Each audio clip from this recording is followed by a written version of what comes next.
Misis ko siguro umalis na. Aga naman umalis na. Papakain nga muna ako sa manok. Papakainin ko muna yung manok. Hindi mo nang paalam umalis ng asawa ko. Kaya pumunta yan. Ay, ayun. Magpapakain pala ng manok. Kala ko umalis ka na. Aalis ka na yan. Nagpakain ka pa. Hindi mo talaga naalala yung manok ha. Hindi mo pa alam kung paano papakainin yung manok. Bigas muna kung kayo. Ano? Bigas muna ang kainin nila. Hoy, ang aesthetic ha, bigas. Bakit pinakain mo ng bigas? Wala na ba pagkain yan? Wala na pagkain yan? Aesthetic nga nila, bigas yung kinakain. Hindi mo, akala ko umalis ka na, pinapakain mo pala muna yan.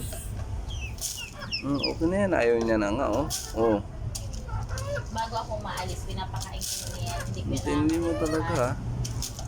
Kasi kailangan yan tumaba. Bakit? Malamang! Malamang.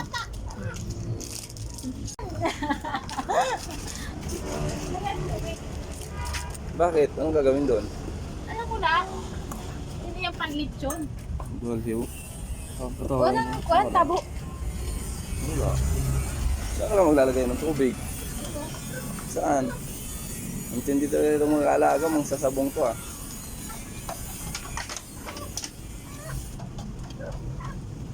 Ganyan natin tubig. Huwag mo naman ihalo dyan, ano ba? Paano, ganyan mo pala magpapakain ng manok? Yung pagkain nila, nilalagyan mo ng tubig? Ang tindi mo talaga.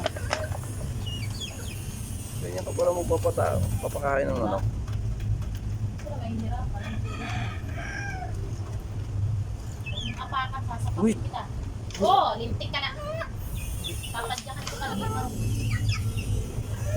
Nakakainis kasi inapakan. Ano ba kasi magpapakain ng manok na yan? May tubig. Tapos takot na takot naman.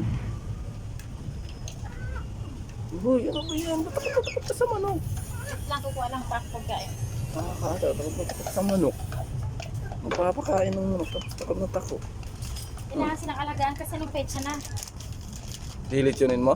Dilitsunin ka, baliw ka. Dilitsunin mo. Petsa... Ano petsa na? Petsa 9? Niloloko mo. Ay, hindi! Ano petsa na ngayon? Baliw. Petsa... Maayos ka nga. 4? Oh, Sakto, mga kwanbad, mga kalahari. ang tindi mo ah. Ikaw na yung 14 days ka. kalokohan mo bawal, no? Niloloko mo. Ito ang medyo matabak-tabak. Pagkain. Hindi mo talaga, magbabay ka naman na dito. Yung pinabayan. Papakain ka naman, sablay pa. Papakain mo, lagyan mo ng tubig yung kainan nila. Anong klase yan? Uy, babay ka na dito. Ang importante puso.